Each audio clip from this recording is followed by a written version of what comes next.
You're listening to episode 20 of A Whole New You podcast. On today's show, I'm interviewing Brenna McGowan.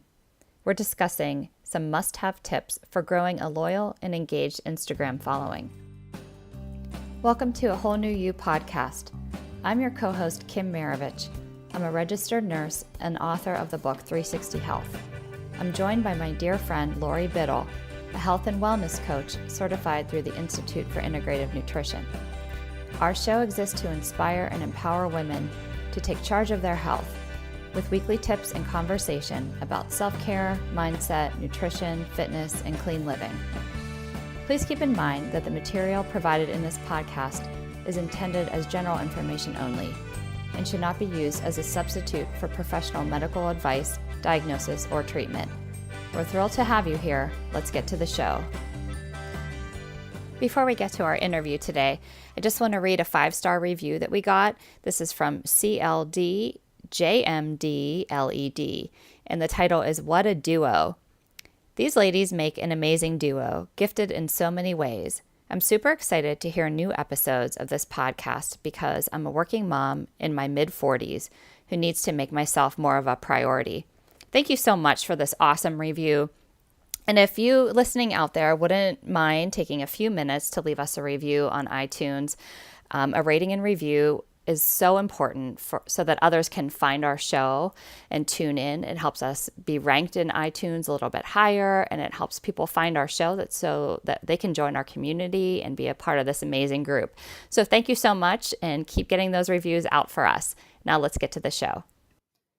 Welcome back, everybody. Today, I am really pleased to have my friend Brenna McGowan on the show with me.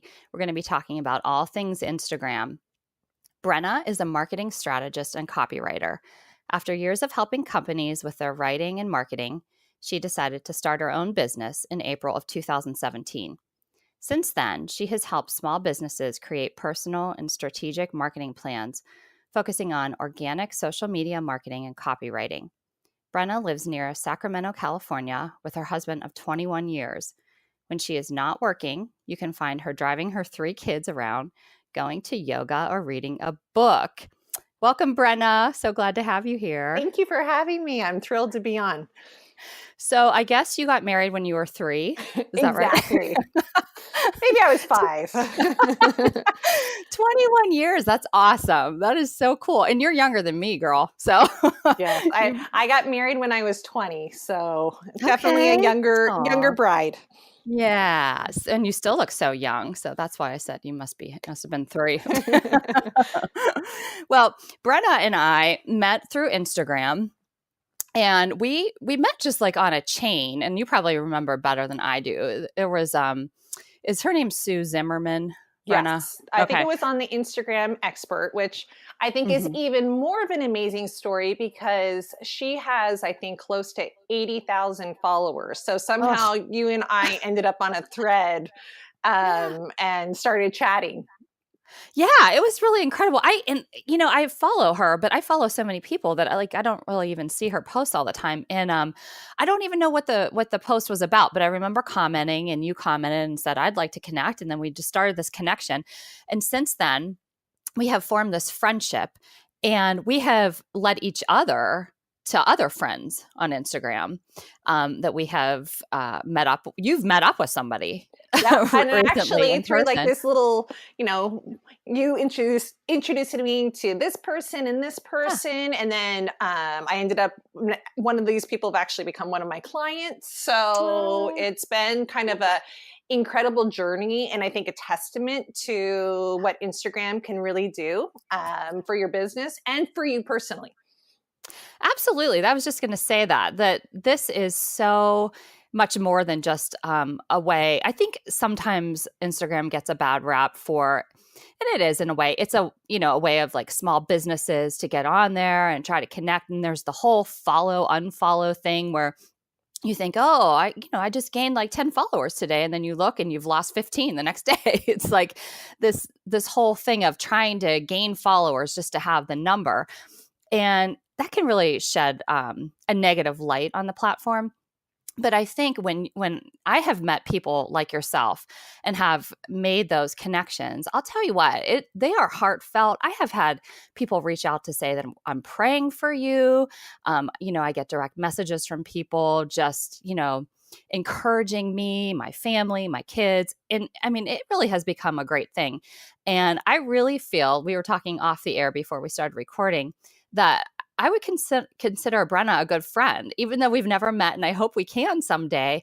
But I knew what her voice sounded like, not only from her stories, but, from her leaving me messages. And we said, we felt like we have had a conversation before, like even on the phone, and we never really did because we were just conversing back and forth through Instagram. So, really, Instagram is a platform where we can not only, get followers, but make these connections and actually develop friendships.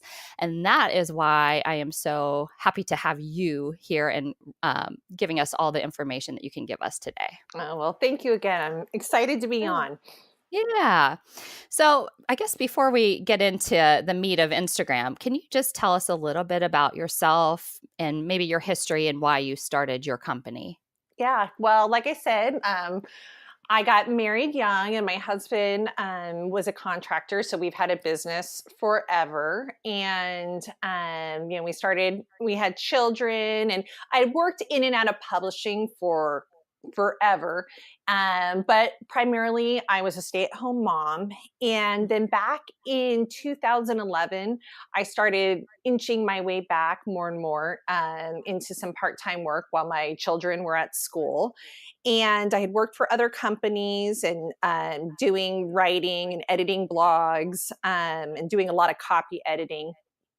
And then when I had a friend who was starting a business in 2017, and she needed some help with her marketing, and I kind of offered up, said, hey, I'll help you with your Instagram and doing email marketing and Facebook and those type of things. And by doing that for her, she started having people ask her or tell her, how great her stuff looked, and she started saying, my friend Brenna does it. And started referring me to people. And I thought, and at this time, one of the companies I'd been working for was going through a bit of a downturn. And at the same time, I started helping my friend. And I thought, gosh, maybe there's a need for this. And I decided, well, maybe I should start doing my own business. And I came up with this idea. And I can honestly say, which I almost think it's kind of a blessing in some respect, that I didn't even realize like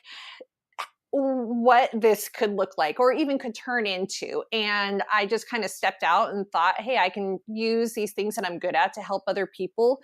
And I just almost fell into it. And, I think that's a great way to start any business. I think you see the needs of people around you and you go in and try and help them fulfill it. And that's essentially what I did. So I officially kicked off my business in about April of 2017, or I'm sorry, 2018. I can't keep track of the years anymore.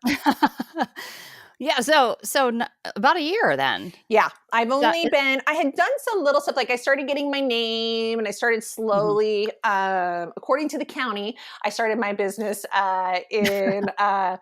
in April of 2018 was when, I actually got paid to do what I was doing. So it's only been a little bit over a year. But like I said, I've had a lot of background experience in, writing and publishing. This was the kind of stuff I was doing for people, just maybe on a different level. So helping companies and supporting their content. But this was definitely a turn into, this is me and my business and going out and helping individuals, that sort of thing. Got it. Well, and I think what you touched on is really important to highlight is that you didn't even know that this could really be a business. It was something that you enjoyed doing, and I think that's really evident. In my relationship with you and watching you on Instagram, you give so many good tips to people, and you can tell that it comes from a place of care, and not only care for other people, but that you care about what you're doing too. This isn't just a job; it's just not just a way to make money. I'm not one of your clients, but you have given me such awesome free advice just, through a direct message or a response to a comment, that it's really apparent that you love what you're doing and that your mission really is to help other people too. So I think I just want to applaud you for that first and foremost, Brenna. Thank you so much. Yeah, sure. So, we have talked before about mompreneurs, and it's sort of like a buzzword these days and sort of a newish term. But I think we do have quite a few mompreneurs or sort of entrepreneurs, women that are starting maybe a small business, or maybe they work for a multi-level marketing company. And are just trying to get themselves seen and known. They are becoming more popular. And so I'm wondering, for you, Brenna, what do you see as your primary clientele? Do you see, these mompreneurs or, stay-at-home moms trying to get out as being your primary clientele, or who are the people that are seeking you out? Gosh, I think there's a range of people. To be Okay. honest with you, Mhm. I've had a lot of referrals from from where I live, and so I've helped the mompreneur, the creativepreneur, all the way to brick and mortar spaces. I definitely think I focus more probably just because it's more my personality, for lack of better words, yoga studios and estheticians. But I've had a range of, this month alone, I've met with fitness studios, a fly fishing studio, a pool Mhm. company, photographer. So I would say that I am definitely in the small business mind, which is where I want to be, Mhm. and with the mompreneurs. But I do feel like a lot of the basic principles I think we can take and stretch out to any industry and then hone down and niche down once we get there. Okay. Gotcha. So you said, even fly fishing. That's interesting. Yes, You- I had a fly fish, and I think the best part, and I think this is a great reminder for just business in general, is that a lot of what we do and help people sometimes becomes a very small portion of our actual business. And I think that's why you Mhm. have to love your business and be passionate about Mhm. it, because, along with your business comes, HR if you have employees, insurance, liability waivers, paying Mhm. taxes, all this other stuff. So I laugh at my fly fishing client that I helped too. I adored him, and I do these strategic meetings where I go through and audit people's from their the front end and the back end of their websites down to their social media channels, like your email marketing, and kind of look at what they're doing and what we can improve on to get the big picture of things. And in that, I remember him saying, I just want to fish. Like, I don't want to have to do all this other stuff. Right. And I think that kind of ties into where my business comes in, and maybe Mhm. where some of your listeners' business comes in, is that I think this mompreneur space is, hey, we can find this thing that we really love to do and help other people do it. Because although I think the one thing, especially as moms and working moms, the one thing we probably all want more than anything is time. And I don't believe, of course, you and I can't give anyone time, but we can go in and kind of support them in their business and help take off maybe the things that they're not passionate about, that they're not excited to do, that they kind of feel is not their area of expertise. And that's what I like to come and do, is say, hey, let's look at this from a different view and take my expertise so you can go out and do what you do great in your business and not have to worry or think about this portion of your business as much. That's amazing. I think that people can certainly use someone like you, because I think, like you said, we sometimes we have a vision and a passion for what we want to do, and then we get caught up in all the technical difficulties. And website creation can be fun for one person and really a pain in the butt for another person, and it can be overwhelming too, especially if you don't come from a technology background. So I think that just in that sense, you have so much to offer, and even like you said, auditing someone's website, just taking a look at it and like, where can I improve things? So you really have so much to offer in that regard. But you also really have a very impressive Instagram account. And you give a lot of useful information through your posts and things on Instagram. So, why do you feel, just in general, why is Instagram such a useful platform for small business owners or for people looking to connect with others? And in the same regard, I think a lot of our listeners are on Facebook. So I would say the majority, I think, of the population are on Facebook. But why Instagram maybe over Facebook for small business owners? Well, I think that I think what Instagram allows us to do is it allows us to essentially go out and find, like-minded individuals and our Mhm. ideal clients all from our phone. So, think back, probably before the internet, we had to go to networking meetings, and now you can do a lot of this networking online because you have the ability to connect with so many different people. And in terms of Facebook, I think every business needs to, when I go in and do recommendations for businesses on which platforms they should be on, Facebook is always a recommendation. The Mhm. statistics are huge. I think it's like 80%, of Americans. I don't quote me on that one, but Yeah. it's a huge percentage of Americans that are on Facebook. So I always recommend that every business is on Facebook and every business is optimized to be on Facebook. There's places on your Facebook page that you can go in and make sure you have SEO language, search engine optimization, so that you can actually get picked up during Google searches. So I think if for no other reason, having a Facebook page for that reason is extremely important, is that you can be picked up by Google. But I think Instagram kind of brings different, this different avenue of being able to reach and talk to people that isn't like Facebook. And I feel like Instagram is a more intimate platform with everything that Instagram has to offer. I mean, you think about it, you can go find a business, you can get to know the business by the pictures in the feed and their captions.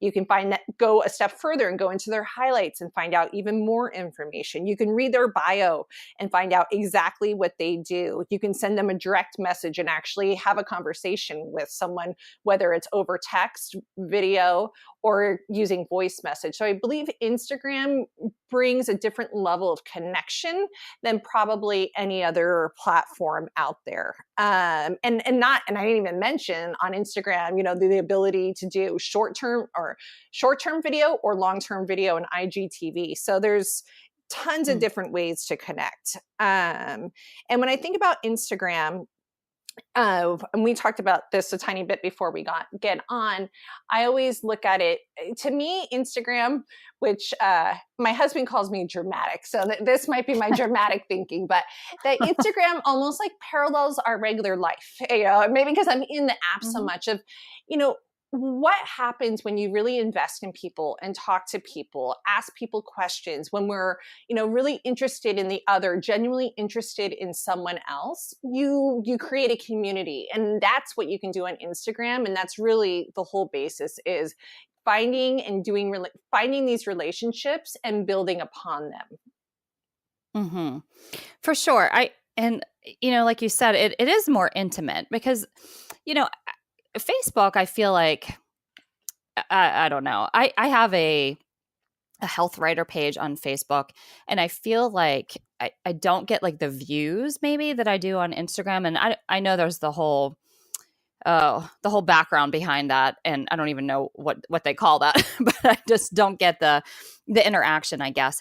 But on Instagram, I do feel like, I have created a relationship with some people on there, and because of that, people are more likely to respond, to comments and things like that, or to leave comments on a post.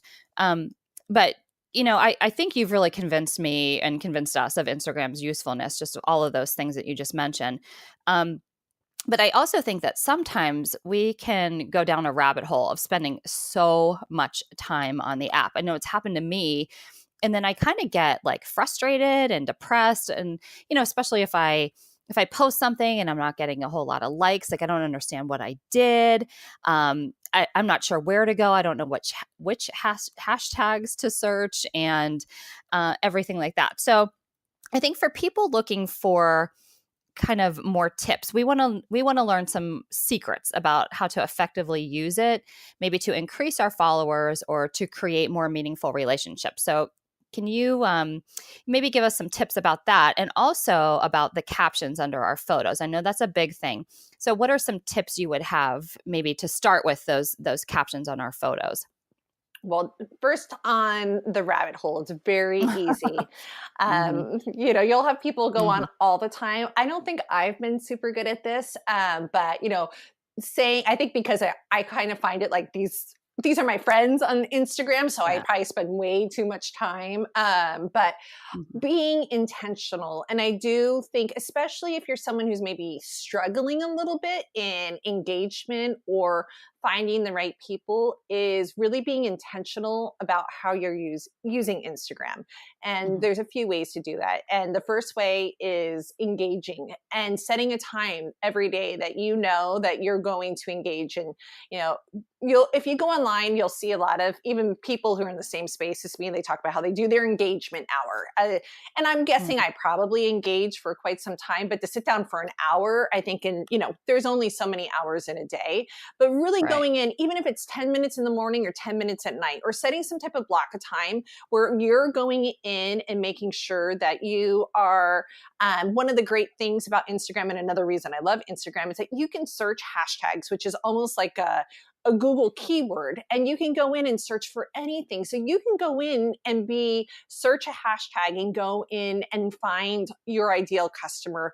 Think about what your ideal customer would be searching and go in and spend time engaging. And I think when we go in on more of an intentional that I'm going to go and I'm going to go give to people and I'm going to go comment on other people's posts and I'm going to spend a certain amount of time doing this most days of the week. I think that's how you can kind of rein it in, where you almost feel like you have a sense of accomplishment. Like you set out for Mm-hmm. 10 minutes, you put a timer on and you do it, and then you can leave it behind. And the more and more that you engage with others, and I've seen this with my business time and time again, those people come back and engage on yours. Instagram and life is very reciprocal. Like what you give is what you get. And so when I think you can spend more intentional time and taking that time to do it, the less hopefully we go down the rabbit hole of, just searching Instagram, scrolling through captions, and probably comparing ourselves, which is what, Yeah. I think that's when we all start to feel a little, why is this person doing this and I'm not? That's a really easy thing to do. And so I know my mindset definitely has to be like, okay, instead of me worrying about that, what can I go do to help someone today and I give love back that. to another business? I love that.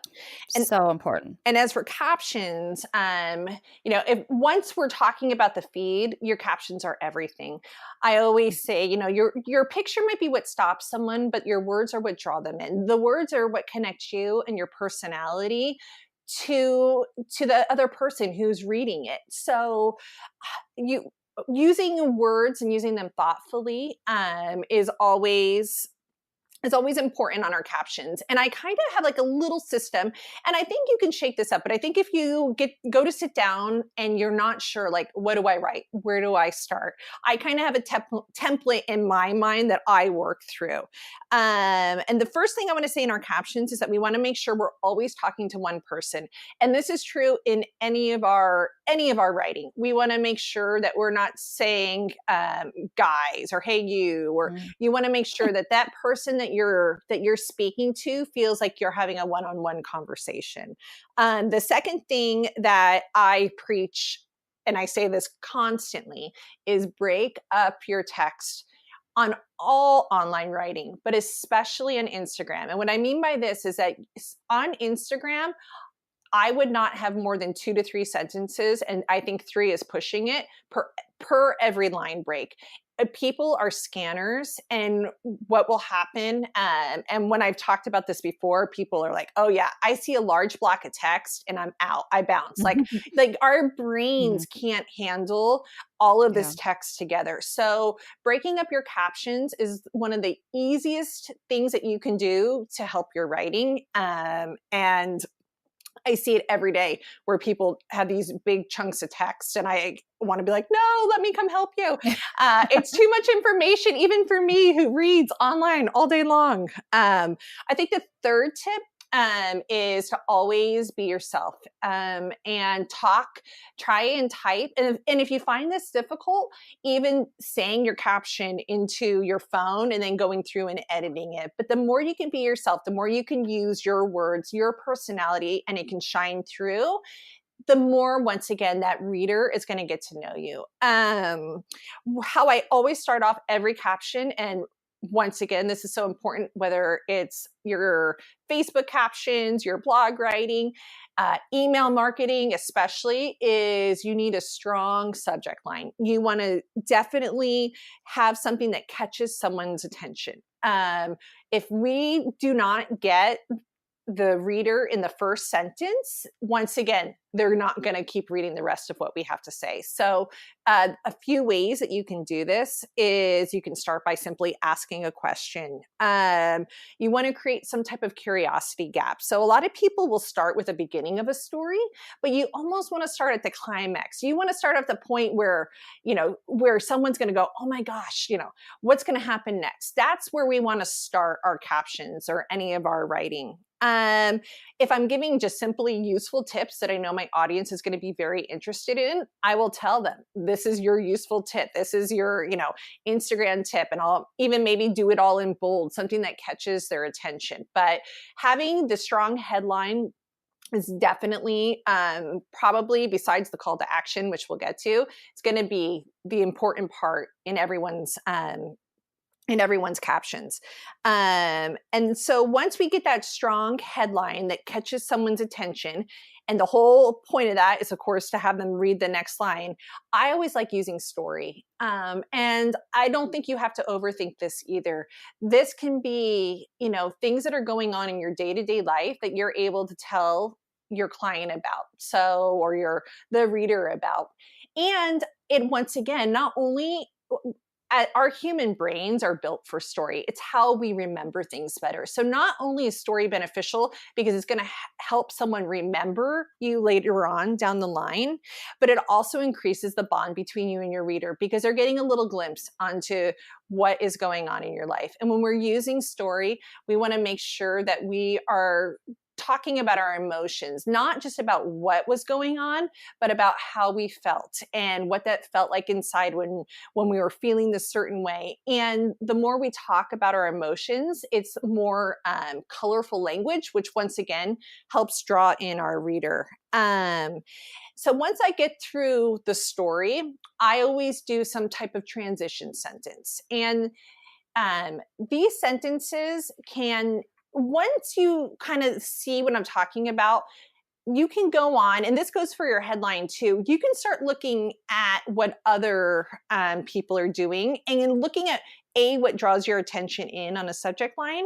And you can also look at their transitions. Find people on Instagram to follow that are using kind of this method where they have some type of transition sentence, which goes into next the whole purpose of our post. So this can be a simple why this transition sentence could be something like, why am I telling you this? Why does this matter? Or it can get more in depth. I wrote a caption today where I was talking about going on an adventure. And then I was like, and then in my transition sentence, but before I go on that adventure, this is the adventure I'm going in right now. And then I started to talk about my business. So you can use these transition sentences to essentially talk about something completely unrelated to your business that draws the reader in further. And then you can transition into to then talk about your business through the lens of the story beneath that. Mm-hmm. We always want to think too about our benefits to the customer when we're talking. So how is this going to help them or benefit them? So it's not necessarily a story to tell a story. What can we tell them? What kind of metaphors or analogies that can we use through our story that can tell them about the benefits of our business? I think that's super important because you mentioned bringing out your emotions into the story. I think that goes back to something that I've heard over and over again, and I'm sure you have too, but they call it the know, like, and trust factor. Definitely. That, yeah. So that if people like you, they begin to trust you, and they're reading, these captions and your stories over and over again. They really are forming a relationship with you, even if they haven't met you. And so then if they are looking for your services, no matter what that is, even if you're not selling something, but they're going to go back to you for advice on whatever. Or, if you're selling skincare, maybe they're going to turn to you because they really like you and they wanted to try out this product, or, supplements, or whatever it is. People will come to you because of the vulnerability you've shown, the emotions you've shown. And like you said, that they feel like you've been talking to them the whole time.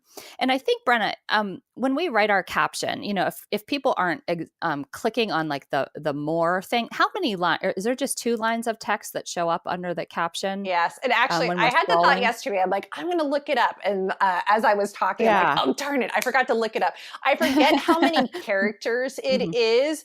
But yeah, you only get a very brief line. So it's about, it's only 2 before it goes into the more. Yeah. So if you don't hook them in, I mean, you could have a pretty photo, but if you don't hook them in with like those first 2 lines and you're not saying something poignant that they want to click on, they're just going to keep scrolling. So it is important to, like you said, that makes so much sense, starting with the climax of a story, or, in bold print saying, I'm sharing some tips here with you, below. And what it gets me too is when people maybe have like a beautiful photo and then they don't even have like any caption underneath, or they just do like a few hashtags. Have you seen that too? Yeah. I've seen that too. Yeah. I definitely think they're missing out on an opportunity. Right. And I don't think I like a mix. I tend to be way long-winded in most of my captions, but I do like a mix. Some of my best ranking, I can't think of the right word I want to use, but some of my best performing, thank you. Some of my best performing captions have been just a couple of lines. So I think it's fun to mix it up too. Like, yes, do those ones that are longer, that are more, maybe more interesting, and then shake it up once in a while with a short one. And that kind of, with a quick question or a quick quirk, and then, go into something. So I don't think they all have to be necessarily long, but I do think you definitely want to have long ones in there from time to time for this exact reason, because you're trying to build that know, like, and trust. And if you're only doing a 1-sentence caption most of the time, you're going to have a hard time kind of establishing that, especially if you're trying to grow your account and you've recently started, or you're a smaller account.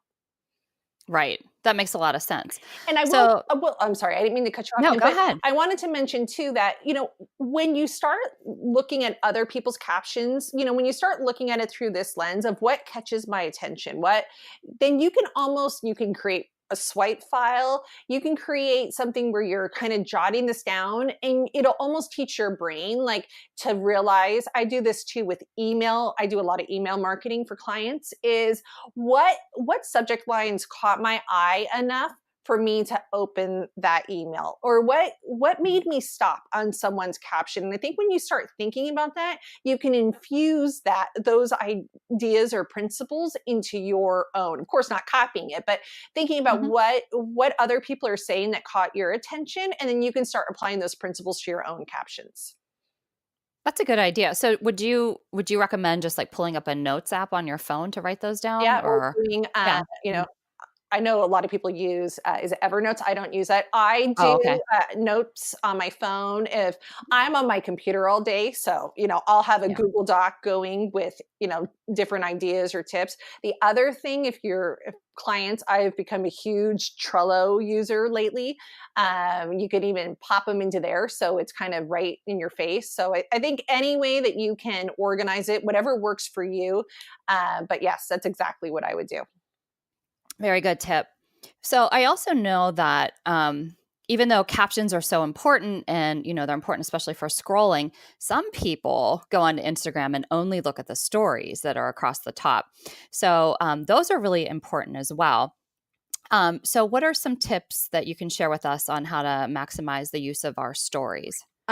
Before we go into stories, really quickly, I wanted to mention on the captions too, is that what I see a lot of people forgetting is that almost every caption needs a call to action. And so this is a confused mind doesn't know what to do. We want to tell the reader exactly, and this goes through once again, through all of our writing, we need to direct the reader to take the action we want them to take. So if you don't have a call to action, once again, a lot of people may not, is engagement is so important on Instagram for, whether it's the algorithm for building relationships, that if you don't have a call to action, people don't know what you want them to do. So I just want to make sure and mention before we move on to stories is that make sure you're telling your client or your customer what next thing you want them to do after they're done. Do you want them to leave a comment? Do you want them to tag a friend? You can ask them a question. Do you want to refer them to a link in the bio for them to go check something out further? Make sure you tell them what to do, and make sure you tell them what to do once. You do not want to have more than one call to action. So sometimes people will ask a question and link to the bio, and it's enticing because we want to get, the most out of what we're writing, but really concentrate on one thing that you want the reader to do. And sometimes that's my goal. Like, what's the goal of my current Instagram post?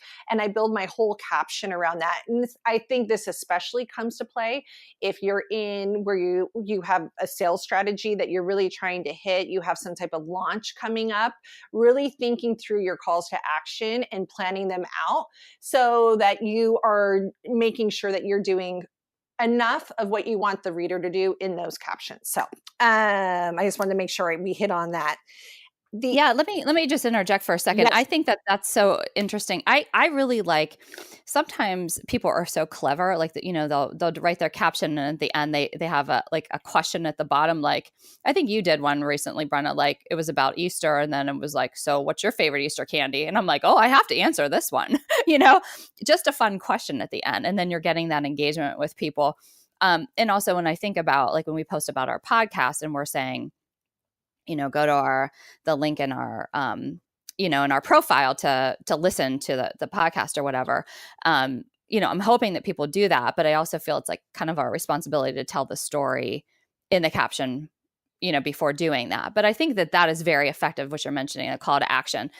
So I'm really glad that you spoke about that and brought that up. Right. And when you write your caption too, like for a podcast, for example, or if it's for a blog post, you want to give enough information for them to, once again, you want to open a curiosity grab. So what can you say that will, I actually wrote one of these yesterday, where what kind of, what information can I give that someone's going to want to go up?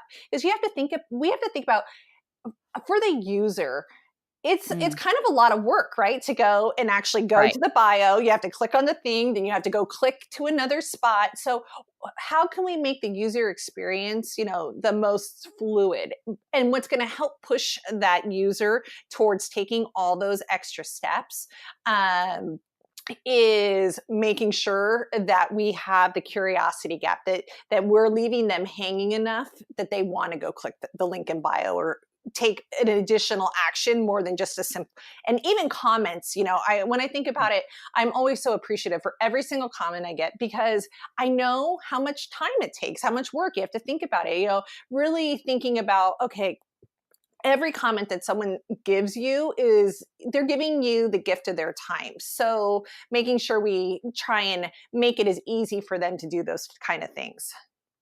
I think that's super important. Just making sure, and again, that goes back to what you said earlier. Is just that when we're going into Instagram to give to others, then that's when we're going to also receive too. Exactly.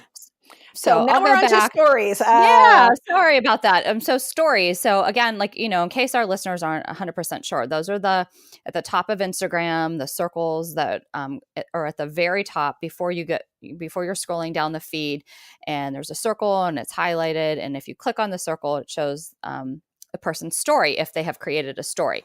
So you have taught me some really cool things. So can you share with us some of the strategies that we can use to maximize our stories? Definitely. Stories are so important in 2019. I believe stories are only going to gain in importance. And I, even in my own strategy, once again, time, I've lessened off on where I maybe am not doing as many captions in my feed, but I'm doing more stories. And the nice thing I think about that is, in some respects, a story could be even a little easier. And I always recommend for my clients, if they can do at least 5 stories a day. And so you might hear 5 and be like, oh my gosh, that's so much. But really, it's not. It's like, okay, what are you eating for lunch? The stories are like the reality television of Instagram. So you can be talking, you don't want to get so out there, but you can be talking. People want to know what you're doing, who you are. This goes back to a lot of personal branding, is that the whole way of marketing has changed, that we want to know about the business, what they're doing, and who they are as people. And so we can use stories to our advantage. A funny story that actually happened to me yesterday is that I live out in the country a little bit, and I got chased by a wild turkey for about a half a mile yesterday. And I actually took a picture of this turkey before I realized it was going to chase me. So it was so beautiful and majestic. And I thought, oh, wow, this turkey is, this is like a huge, beautiful turkey. And I'm just going to kind of walk by him and keep going on my merry way. Well, no, the turkey was angry with me. And literally and I was walking with my pug, and the pug, of course, is like, no help, right? Like, not barking, nothing. But I can honestly say I've never had so many direct messages from people over this turkey story, and me saying like how I was chased, and I was actually a little scared. But I think these are the kind of things that we can show of our personal life that maybe aren't related to our business, but that people just enjoy learning, and it creates a connection with you. So doing stories on a regular basis, maybe you're not being chased by wild turkeys, but just talking about your business, what you're up to.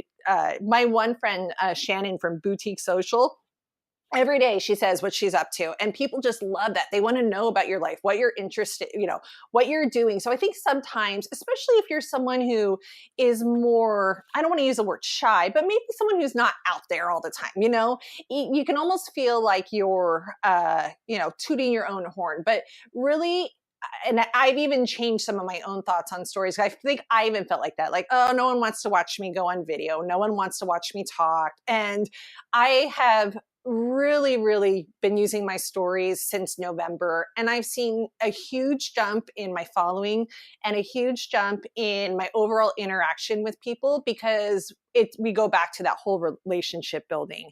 And on top of that, I think the cool thing about stories, there's so many fun things that you can really do on stories. And the great thing about stories is that they don't have to be perfect. You almost don't want them perfect. And I used to re-record things. Like, I think the first set of stories I did, I remember I was sitting in my car in front of Costco, and it took me an hour to record the story I wanted to do. And, it was probably like 3 15-second clips. But once again, the more I kind of show who I am and not care who I am on camera, I just have watched my business grow. And so I think that's the first thing that you can keep in mind. You can use tools and create also templates when you do want to step it up a notch and want to have more of a cohesiveness to maybe. You can use something like Canva. Unfold's another one. My personal favorite to do templates is WordSwag, and you can easily go in and create templates that are branded for your business, and you can also use those as part of your story. And you can always, too, any camera roll you can use, anything that you have on your camera you can use as a story. And you want to make stories are meant to be fun. So you can have GIFs or, text or anything that you want to do to kind of add. Instagram, even just this week, they've added the quiz option. So they're constantly adding new and fun ways for us to interact over our stories. And another thing I love to do on stories is a great place to show your social proof. And what I mean by that is, if you're getting comments or even reviews, you can take those and put them in your story and just kind of like show people, hey, it's interesting. As there's a statistic, and I forget exactly what it is, but it's close to, I believe, 90% of people will believe reviews like they would believe a personal recommendation. So using reviews and social proof is so very important. And stories is a great way to do it and not maybe have it too in your face. And I do this a lot too, where people will give me a compliment and I take a screenshot. If it's something, you can even, if you're having a direct message and someone says something to you, you can ask them permission and say, hey, do I have your permission to show this on my stories? And I've never had a person say no. So I think that using Instagram for social proof is super important to your overall marketing. I always try and use at least one hashtag. You can like 1 to 3 hashtags in my stories. Honestly, I get busy a lot of times, but I at least try and do one every couple of clips. And the nice thing about these hashtags, unlike maybe the hashtags that go with your captions, these can be larger hashtags. They don't have to be a smaller one that hasn't been used many times. So you can really throw lots of fun hashtags in there, and then you can actually see which hashtags people are interacting with under your views when you look at your stories. Another tip that I think is super important is that you can use hashtags for market research, meaning that you can find out what your ideal client, you can find out a lot about their pain points, what they're interested in learning from you, what their hopes are, what their personality is by using those using polls, asking questions. Yesterday I just did a simple question about, what I took a picture of. Every Thursday morning, I make waffles for my daughters. And I took a quick picture of that and asked people if they have any traditions. And I got all kinds of answers back about what people make for breakfast, because this is the kind of stuff we like to do over stories. It's supposed to be fun. So really taking advantage of the poll, taking advantage of the question sticker can help you really find out what your audience wants to learn from you, and what maybe some of their pain points are. And of course, the quiz sticker, which I haven't had time to mess with too much because it's only been out at the time of this recording for a couple of days, but that's going to be another super fun thing that you can do to use it towards your market research. Yeah, I don't know did you put a picture of it in your story? I didn't even know about the quiz until you mentioned it. Yes. Yeah, but I do love when I'm looking at other people's stories, if they do have like a poll or a question, unless I absolutely have no clue what to answer. I usually answer because I think it's fun. It's like playing a little game or something, and then I'll go back and see if they posted other people's responses, or, what the results of the poll were. So I think that's really cool. And then it gives you another story too, if you think about it, because now, today I'm going to take all of those ones that people had left for me, and then I'm going to go and put it back on my stories, and I'm going to tag them. And stories is a great place too to be tagging people. Another thing we should mention about stories is this is a great time to help build your community by sharing other people's posts. Yes. So I try and make it a goal of mine at least once or twice a day. And this can add in, when I said, trying to get at least 5 stories a day, is what have you read from something else that was maybe inspirational? What did someone else give some great tips that you want to share with your audience? Because that actually helps build your makes you look like the expert too, because you're giving them even more tips, things like that. So really going and making sure you tag the person when you share their story, and then they know you do it. And then a lot of times, then they'll share the story back onto their story. It's like a big triangle, but then you're actually getting a chance to be exposed to new audiences by doing that. So by actually doing something good and helping someone, a lot of times it comes back to you by them sharing back your story. It does. I've had people actually say, I found you through so-and-so, because they maybe shared my post or shared something that I had shared, or they just tagged me in something. I'm glad you brought that up, because I was going to say that's such an important thing. It actually can help you get more content for your stories too. If you see like a meaningful post and then you're going to share it to your stories, there's the option below, in case you're not not familiar, guys, underneath the picture, there's like, it looks like a little arrow, and you can click on it. It says share to your story. And then you can, tag the person in there. But it's a nice way of building community. It makes you feel good too when somebody's sharing your stuff too. So totally. Yeah, it is a really fun thing. So that leads me to asking you about DMs, or direct messages. I was really impressed with you, Brenna, when you left me a voice message, because you were the first person that had ever done that for me. And I didn't at the time even know you could do that. But I will say that it really helped to create a relationship between you and I. So beyond just leaving voice messages, what are some other reasons you should use DMs?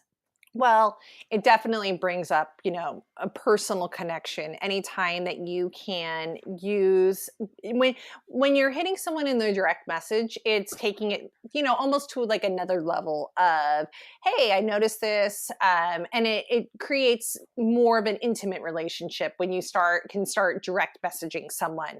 And I love voice message, like you just mentioned, which is really funny because when it first came out, I was like, yeah, I don't know. I don't know if I'm going to use this. And now I use it like constantly. I actually just signed up for Voxer because I love. Yes, I have that. Do you? Okay, well now we can Voxer each other because I love. It's just so easy, right? And especially as a working mom, like I can be like throwing in laundry and talking at the same time and sending someone a message. And I think what caught my attention. Well, this was after, but I wrote a post about it.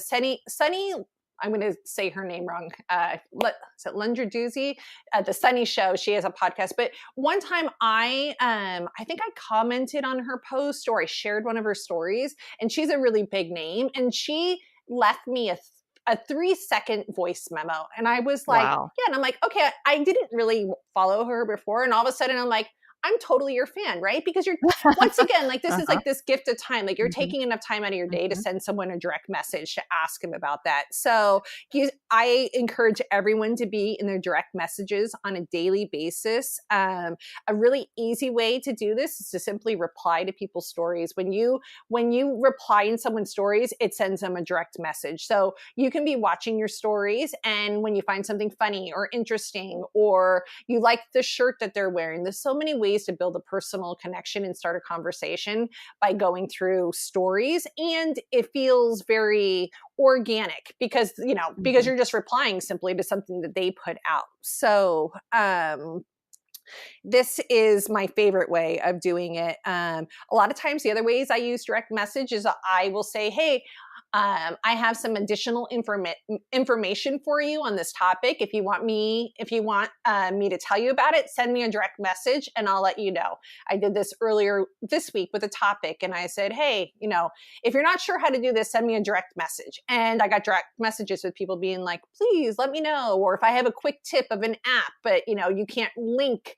The other thing that's good to remember is that you can't link in the Instagram caption out to a website. You have to go through the bio, but you can do it through direct message. So I will tell people to simply send me a direct message and I'll send them a link.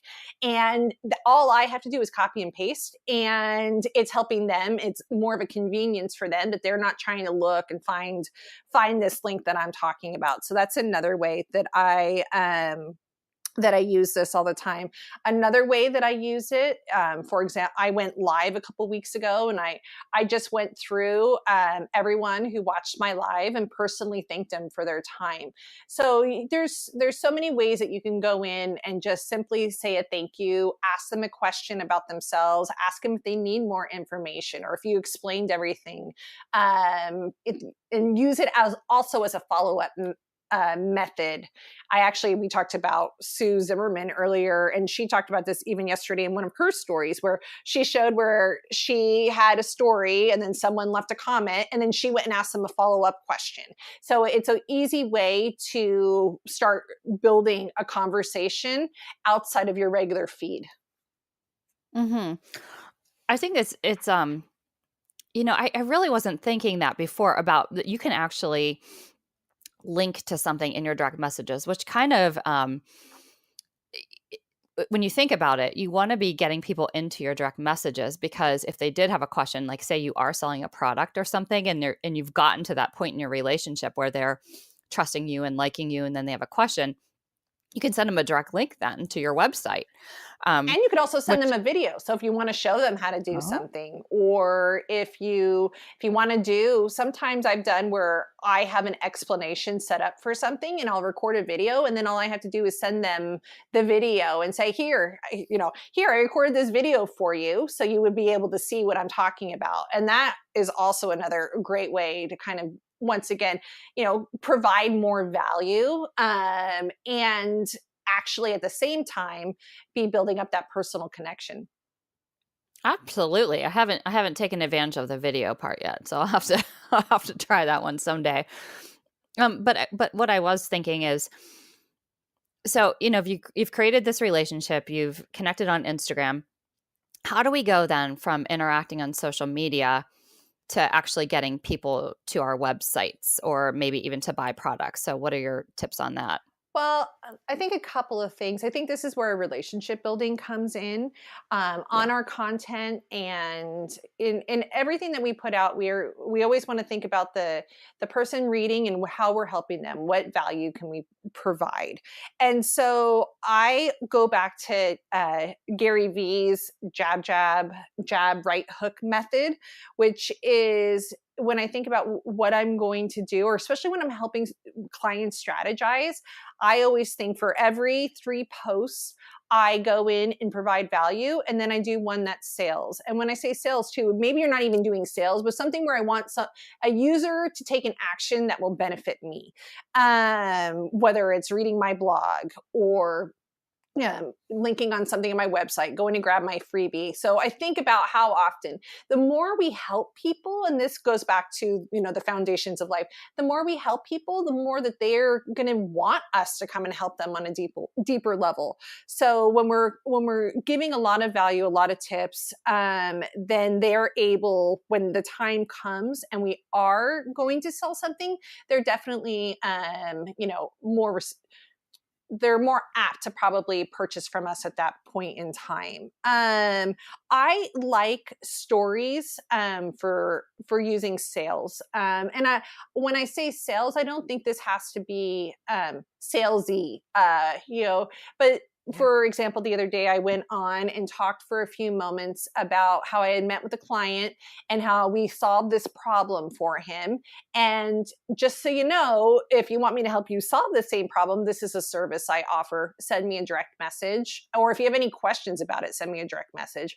And I got direct messages off of that. So I think using the stories is probably where, if I spend a lot of time selling, is where I spend. Because I think if you're talking to a lot in your captions or in your stories about the stuff that you're doing on your day-to-day basis and how you're helping clients and giving tips, people kind of know what you do anyway. So I think at some point it almost organically happens without you even having to do too much. And with me even, sometimes I'm not even trying to sell someone something. I'm just trying to help them. And they're like, okay, can you do this for me? Because I don't want to do it. So I think it organically happens. However, I do think there is a time and a need that we have to ask for the sale. And I think, once again, I go back to direct messages, or if you're going to be using your Instagram to sell, making sure that you're spacing it out, or making sure that I think Jenna Kutcher is a good example of this.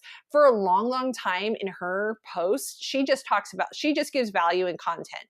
But then when she is revving up for a promotion, then she starts hitting her sales really hard. But it's good because she's already warmed up her audience by giving them all of this value ahead of time. And then they're more likely to come in and take advantage of whatever she's selling because of that. So I think using them thoughtfully, using your sales messages thoughtfully in your posts. But yes, I still think some of us don't want to ever ask because we don't want to seem like we're pushy. And I think we have to change our mind around to, if we don't ask the client if they need our help, we could be doing them a disservice, right? Like, we're all trying to help other people with our businesses. Most of us, not everyone on Instagram, unfortunately, but the majority of us are really out there to help people. And so if we're not asking them, then we could actually maybe be even hurting our business. And I think when we do that slight mind shift into that, it makes sales a little bit easier, because then we don't feel like we're being pushy and trying to get money from them. We're thinking we really truly want to help them, and what can we do for them? Right. I agree. And it all goes back to that relationship of, developing that trust and having people like you. And then, like you said, it'll happen organically, because I think there's nothing more kind of off-putting than someone who's just trying to sell in your face all day long. Yes, and please do So not yeah. send, I get them not a ton, but I do get them sometimes where people's like, "Oh, I noticed you followed me and I Yeah. thought you'd be Yeah. interested in this," or "Hey, I just followed you. Here's a link to my Yes. website." Like, no one's Yes. buying from Yeah. you that way, Yeah. No, So exactly. I know that's happened to me too, where I literally have just followed someone and 5 minutes later I get a DM from them asking me to buy something from them. And it's just like, ah, that's not what I'm doing here, No, you and I know? think I think this brings up a Yeah. good point that, Instagram is a long game, and I think social media Mhm. in general is a long game, and I think marketing, if we wanna go even deeper than that, it's a repeated process over time that builds up the momentum, and a lot of us, and I think that's sometimes too why we get discouraged on Instagram or Facebook, or because we think, "Oh, we did something and no one's responding." It takes is I think it's 7 to 12 times for someone to see something before they'll even purchase. So if you're not bringing up your products or services enough, it could take a long time for them to even notice of what you're selling. But I think that we forget that this is, and I even think about our relationship. And of course, you and I never, set out to, do whatever. We just were building a relationship, but it takes time. Yeah. There's months and Yeah. months in between these things, and then they kind of start happening. So I think just to keep that in mind, that you sticking with it and just sticking with through, remembering that the time and the consistency is what brings momentum to so many areas of life and business. I think that will help when we go in with our Instagram, and not feeling bummed that maybe we're not selling as quickly. And I do want to also throw in another tip here, to please make sure for your bio that your bio is very, very clear as to what you do and who you serve, what you sell, and how it's going to help the person. I see so many bios on Instagram that I look and I'm like, I don't even know what you do, So keep that in mind. I think for the sales portion of it, if you're trying to sell on Instagram and using it for business, having a very clear bio is essential to that. Yeah, that makes a lot of sense to me too. So I think you've given us a lot to think about. If anyone listening out there does have a small business, or you're part of a multi-level marketing company, Brenna has given us some really useful tools on how to use Instagram to also get people to our websites. But I think the first and foremost thing that we need to remember is that this is about developing a community, about giving to others. And when we do that, we just get back from that ultimately anyway, because we've created that relationship. So even if you're not in any kind of business, Instagram is just a fun way to interact with people and to follow everything under the sun, whether you're looking for a celebrity or somebody in, I don't know, fitness or any kind of niche thing. My husband probably follows, people in athletics and, sports people. So it's just a fun way to view people's pretty pictures, but then to also build a community. You can find people that have similar interests as you do. And I love it. I spend too much time on it some days, but Me I too. do enjoy, but I do enjoy Well, it. and I think too, you Well, can learn so much, right? Like a yeah. lot of us are giving, lots of value, lots of tips. So if you don't Yeah. have a budget to maybe go and, pay to learn some things, you can hit Instagram and get a wealth of knowledge. That's so true. That's a good point, because I'm thinking about even, you know, so many people I hear would like to see like a naturopathic doctor, but it's not covered by insurance and they're not sure. You can search hashtags for like, thyroid disease or, gallbladder disease or whatever you're looking for. And you can find tips and tricks and connect with people that way, and maybe even find out about other podcasts. So it's just so, so, so, so useful. Well, Brenna, thank you so much for being here Thank you for today. If having me. people, yeah, of course. If people are wanting to connect with you, where can they find you? Well, I'm always on Instagram, so that's the best place and my handle there is at the social rescue, or always my website, which is thesocialrescue.com. All right. Thanks again for being here. Thank Take you. care, everybody. That's it for today. For more from Kim, you can go to kimmaravich.com. For more from Lori, go to simplympoweredllc.com. We're always open to listener questions or suggestions for the show. You can email those to contact@awholenewyou.podcast.com. We'd also love it if you joined our Facebook community and followed us on Instagram. Just search for A Whole New You Podcast. And lastly, if you'd be so kind as to leave us a rating and review in iTunes, we would really appreciate that so more people can find our show and join our community. We'll see you next week.